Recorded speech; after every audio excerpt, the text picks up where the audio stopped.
Hello everyone, welcome back to my channel. कैसे हो आप सब? उम्मीद करती हूँ सब बहुत अच्छे होंगे। मैं भी अच्छी हूँ। तो आ गई हूँ गजब के एकदम से नए यूनिक टिप्स एंड ट्रिक्स लेके, जो आपको काफ़ी हेल्पफुल रहेंगे और लाइफ टाइम काम आएंगे। वीडियो बहुत यूजफुल है, पूरा देखना। अच्छा लगे तो लाइक शेयर करना। तो ये फर्स्ट टिप है, इस तरह के जूने को लेके, जो स्टील वाला जूना होता है इस्तेमाल करते हैं। लास्ट में जो बिल्कुल ऐसा हो जाता है टूटा फूटा मरा सा, जिसको फेंकना है, लेकिन फेंकने से पहले इसका भी एक बहुत अच्छा यूज हम कर सकते हैं। जो कि क्योंकि वेस्ट तो वैसे भी हमें फेंकना ही है, तो इसके लिए आपको लेनी है सीजर। जो भी हमारे घर में होती है ना सिंचाई ना, उनकी धारा बिल्कुल गायब हो जाती है। तो जो स्टील वाला जूना होता है ना, तो इस पर आपको 10 से 15 सेकंड के लिए लगातार जैसे चला के देखनी है सारी चीज़ें। जैसे चलाते हैं ना सीजर, इस तरीके से इसमें है ना कट कट कट कट करना है आपको स्टील वाले जूने को। तो जो धार है ना बिल्कुल ख़त्म हो गई है, वो एकदम से वापस आ जाएगी स्टील के जूने से। आप करके देखना, बहुत ही यूजफुल ट्रिक है। आई होप आपको पसंद आई होगी, तो एक लाइक करना। नेक्स्ट आइडिया देख लेते हैं हम। आपको लेना है चीनी और आटा, उसमें डालना है पानी। और जब हम घोल बनाते हैं ना, मतलब चीला बनाना नहीं बता रही, जो चीले का घोल तैयार करते हैं ना, इमरजेंसी में कई बार होता है कि हमारे पास नहीं होता है उसे मिक्स करने के लिए। अगर चमचे से हम घोलते हैं ना, तो इसमें जो गांठें रह जाती हैं वो बिल्कुल भी नहीं टूटती हैं। तो या तो हमें जो आता है मिक्स करने वाला, उससे, या फिर आप इमरजेंसी में एक टूल तैयार कर सकते हैं। जैसे मैं 2 फॉक लिए हैं, उनको अपोजिट डायरेक्शन में लेकर के फिर आपको एक रबड़ से टक्कर लेना है टाइट से। तो हमारे एक बहुत बढ़िया टूल तैयार हुआ है। इससे आप मिक्स करेंगे, जो रही करती है ना जो काम गोल वाली, उससे ये काम कर सकते हैं। तो इमरजेंसी में इस तरीके से आप घोल बनाओगे दोनों फॉक को जोड़ करके ना, तो एक भी जो लम्स रह जाती है ना, गुठलियाँ हो जाती है, वो बिल्कुल नहीं होंगी। क्योंकि चीले में अगर गुठली रह गई तो बहुत ही ज़्यादा ख़राब लगती है जो चीला हम खाते हैं। तो इस तरीके से बना करके आप इमरजेंसी में अपना काम कर सकते हैं। देख लेते हैं नेक्स्ट आइडिया है हमारा कंघी को लेके। कंघी हर घर में इस्तेमाल होती है, हर दिन होती है, दिन में कई कई बार होती है। लेकिन देखा होगा, अगर साफ़ सफाई का ध्यान ना रखें तो धीमे धीमे बहुत ज़्यादा धूल मिट्टी गंदगी हो जाती है। इससे जम्स और इन्फेक्शन का बहुत ज़्यादा खतरा रहता है। बाल हैं, अगर हम एक दूसरे की हर की एडवाइस यही है कि हर कोई अपना अलग अलग कंघा रखे ना, तो वो सही सही रहेगा। क्योंकि मैं सबकी अलग अलग कंघी रखती हूँ, जिससे एक दूसरे को डैंड्रफ वगैरह परेशानी ना हो। और वैसे क्लीनिंग के लिए आपको करना क्या है, आपको डालना है, क्लीनिंग का खास ध्यान रखना चाहिए। तो महीने में 1-2 महीने में आप साफ़ कर दें। जब भी गंदी दिखे तो आपको डालना है पहले थोड़ा सा नमक, इस पर 1 चम्मच, और थोड़ा सा टेलगम पाउडर डालेंगे। खाली नमक से भी क्लीनिंग हो जाएगी, या फिर खाली पाउडर से भी। तो मैंने नमक डाला है, पाउडर डाला है, और टूथब्रश लेकर के बेकार वाली, उससे इस तरीके से क्लीनिंग करेंगे ना, तो जो जितने भी इसमें जो धागे वगैरह हैं, गंदगी मिट्टी है, धूल फंसी रहती है ना, वो सारी क्लीन हो जाएगी। दूसरा तरीका ये है, मेरा 2 तरीका है। मैं दूसरा तरीका ये है कि इस तरीके से मैं हमेशा दूसरा वाला तरीका इस्तेमाल करती हूँ। बहुत ही ईजी लगता है मुझे। तो जब भी जाती हूँ बाथरूम में, झट से कंघी लेके साबुन लगाया और टूथब्रश से, तो फिर भी देर लगती है। लेकिन जो कपड़े धोने वाली ब्रश होती है ना, बड़ी वाली, उससे तो फटाक से एक बार में ही सारी गंदगी निकल जाती है। तो इस तरीके से साबुन लगाओ और ब्रश से कर दो। तो हमेशा कंघी की साफ़ सफाई का खास ध्यान रखें, वरना क्योंकि हम इस्तेमाल करते हैं इससे, तो बहुत ही जल्दी, और एक दूसरे की कंघी एक दूसरा इस्तेमाल करता है ना, तो बहुत ही जल्दी बालों में इन्फेक्शन भी हो जाता है, बाल टूटने झड़ने की समस्या भी होती है। और एक को परेशानी होती है, वो दूसरे को भी बहुत जल्दी लगती है। टॉवल और कंघी के साथ तो ये बहुत बड़ी बात है। नेक्स्ट आइडिया है मेरा कुकर को लेकर। कुकर पर हमने कई बार देखा होगा, जब हम खाना बनाते हैं ना, जब गैस खत्म होने वाली हो, गैस में से कई बार कार्बन निकलता है, तो हमारा जो भी बर्तन है ना, कुकर है, कढ़ाई है, वो बिल्कुल काला हो जाता है। उसे छुड़ाना और भी ज़्यादा मशक्क़त का काम लगता है। आगे से ये परेशानी नहीं होगी अगर छोटा सा आपको काम करोगे। तो जब भी जिस बर्तन को चढ़ाएं, लगे गैस में से कार्बन निकल रहा है, तो नीचे पहले थोड़ा सा पानी डालें, इससे गीला कर लें कुकर को, कढ़ाई को। फिर उस पर थोड़ा सा नमक डाल दें, ठीक है, नमक डाल दें, थोड़ा सा नमक डाल के इस तरीके से टैप टैप करेंगे तो वो सेट हो जाएगा उस पानी की वजह से। गैस जलाएंगे नहीं, डरने की बात नहीं है। थोड़ी सी तेज़ येलो कलर की आग इसलिए लग रही है क्योंकि वो नमक है, वो थोड़ा जल रहा है। तो इसे इस तरह जब भी बनाएं, तो कार्बन की वजह से जो आपका बर्तन काला हो जाता है, बिल्कुल भी काला नहीं होगा इस तरीके। और इसे छुड़ाना भी बहुत ही आसान है। बस जब आपका खाना बन जाए, तो जूने से फटाक से जो नमक है वो उतर जाता है। बहुत ही यूजफुल ट्रिक है, आप करके देखना।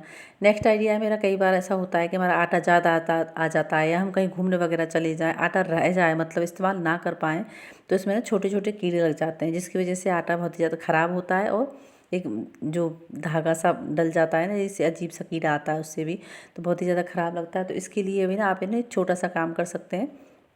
जब भी आपको लगे कि उसमें आटे में कीड़े ना हो, हमें कहीं जाना है या रह गया है, तो उसके जो हींग की डब्बी होती है, उसको खोल करके आप इस डब्बे में रख दें।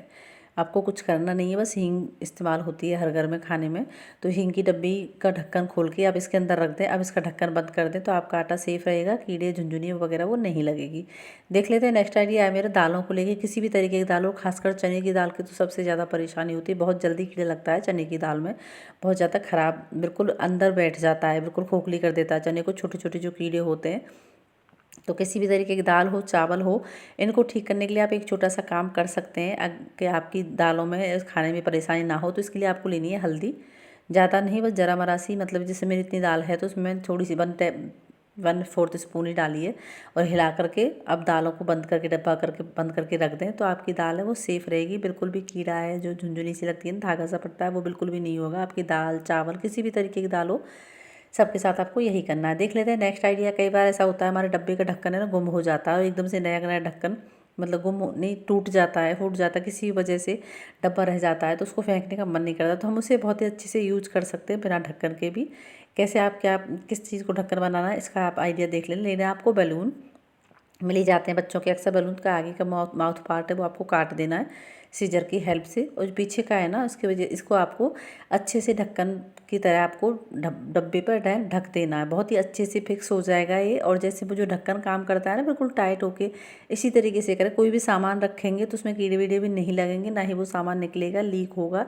बहुत ही यूज़फुल ट्रिक है, कर सकते हैं आप इस तरह। इमरजेंसी में कई बार ढक्कन टूट भी जाता है, क्रैक हो जाता है किसी भी रीजन की वजह से, तो बैलून को इमरजेंसी में आप ढक्कन बना सकते हैं। बहुत ही बढ़िया, जो ढक्कन काम करता है वही हमारा ये बैलून भी काम करेगा। आई होप आपको ये आइडिया भी अच्छा लगा होगा। देख लेते हैं नेक्स्ट आइडिया हमारा नेल पॉलिश को लेकर। नेल पॉलिश हर किसी को पसंद होता है बहुत लगाना, मुझे भी बहुत पसंद है, सबको पसंद होता है। लेकिन देखा होगा जल्दी में जब हम लगाते हैं अक्सर कई बार तो ना साइड में किनारों पे नेल पॉलिश लग जाती है, वो भी जो बहुत ज़्यादा ख़राब लगती है। जो नेल्स के आसपास नेल पॉलिश लग जाती है ना, तो ये दिक्कत नहीं होगी आपको अगर आप इस तरीके से करोगे जैसे मैं दिखा रही हूँ। जो वैसलीन लेनी है आपको, हर घर में मिली जाती है, बहुत ही ज़्यादा यूज़फुल होती है वैसलीन।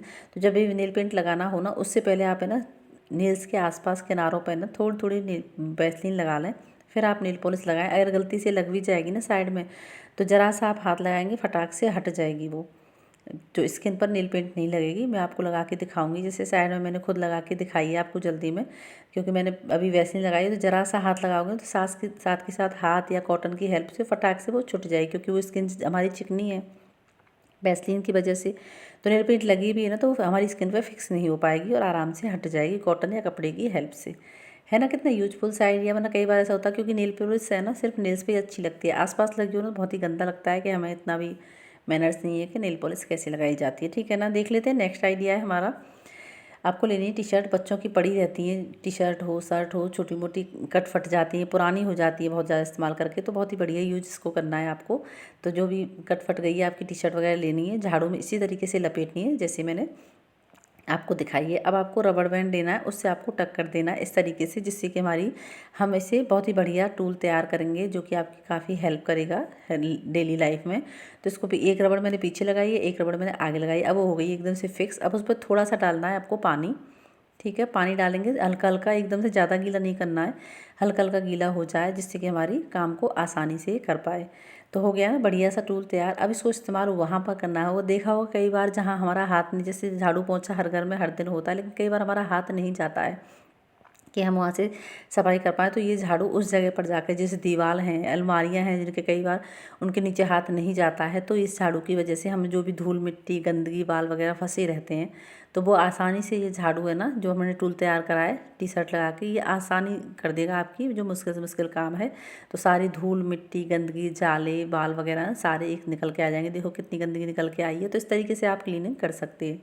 देख लेते हैं नेक्स्ट आइडिया। आपको लेना है एक बर्तन, उसमें मैंने लहसुन प्याज के छिलके लिए हैं इकट्ठे, बहुत ही बढ़िया। आपकी काफ़ी समस्या है ना बड़ी, उसको भी हल करेगा ये। तो आपको मैंने इकट्ठे कर रखे थे 3 से 4 प्याज, उनके छिलके आप कम ज़्यादा भी कर सकते हैं अपने हिसाब से। तो मैंने थोड़े से छिलके लिए हैं 3 से 4 प्याज के, और 1 गांठ के तकरीबन लहसुन के छिलके होंगे।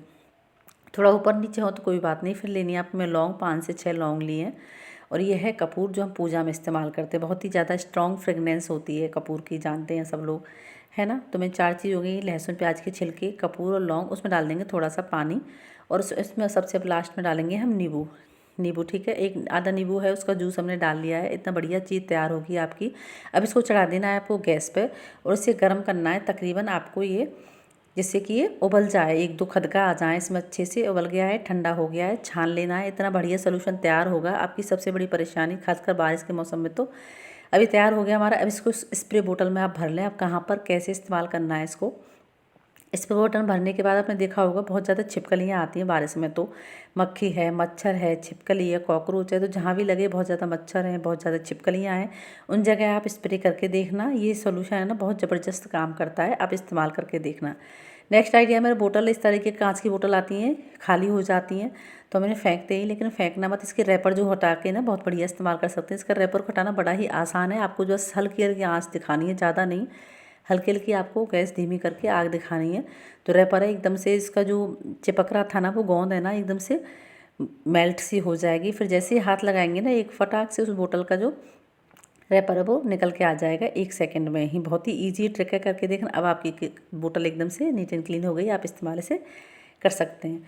नेक्स्ट आइडिया है मेरा कंघी को लेके। आपको लेनी है कंघी और उसमें लेना है ये कोई भी कपड़ा। वैसे लोग सॉक्स ले रहे हैं पर मुझे अच्छा नहीं लगता है ये, हम जहाँ इस्तेमाल करेंगे इसको सॉक्स इस्तेमाल करना। तो अब मैंने कंघी ली है, उस पर एक कॉटन का साफ़ सुथरा कपड़ा लिया है, बच्चे की शर्ट फट गई थी उसका। अब इसको रबड़ से टक कर लेना है। अब इसको इस्तेमाल कहाँ पर और कैसे करना है ये भी देखना बहुत ज़्यादा इंपॉर्टेंट है। तो इसको थोड़ा सा गीला करना है आपने। अब चलना है हमें फ्रिज में। फ्रिज में देखा होगा जो डोर की रबड़ होती है ना, हमारा इस पर ध्यान नहीं जाता है, लेकिन यहाँ क्लीनिंग बहुत ज़्यादा ज़रूरी होती है, क्योंकि इसमें ना धूल मिट्टी है ना धीमे धीमे करके जाती रहती है। हम फ्रिज तो साफ़ कर देते हैं आगे अंदर से और बाहर से, लेकिन इसकी रबड़ पर बहुत ही कम ध्यान जाता है। तो कंघे की हेल्प से इजीली कपड़े में लगा के पानी डाल के इस तरह करेंगे ना, तो सारी धूल मिट्टी गंदगी मैं आपको दिखाऊंगी निकल के आ जाएगी कुछ सेकंड में ही, क्योंकि यहाँ से इलेक्ट्रिसिटी भी वेस्ट होती है और बहुत ज़्यादा गंदगी भी रहती है, तो इन्फेक्शन वगैरह का भी डर रहता है। खाने पीने की सारी चीज़ें हमारे फ्रिज में ही रहती हैं। तो इस तरीके से आप महीने 2 महीने में कर देंगे ना तो बहुत बढ़िया क्लीनिंग होगी। तो मैं अभी दिखाऊंगी, देखो जब मैंने अभी रबड़ में लगाया था ये तो देख कितनी गंदगी निकल के आई है। तो हर मैं 10-15 दिन में इस तरह करती रहती हूँ, उसके बाद भी इतनी ध्यान नहीं होता है कि इतनी इतनी छोटी छोटी जगह पर इतनी गंदगी हो सकती है। तो ये थी आज की मेरी टिप्स ट्रिक्स। अच्छी लगी हो तो लाइक करना, कमेंट में जरूर बताना मेरी बड़ी दुनिया किस गाँव शहर से देख रहे हो। मिलती है अगली वीडियो में, तब तक के लिए Radhe Radhe. Thanks for watching.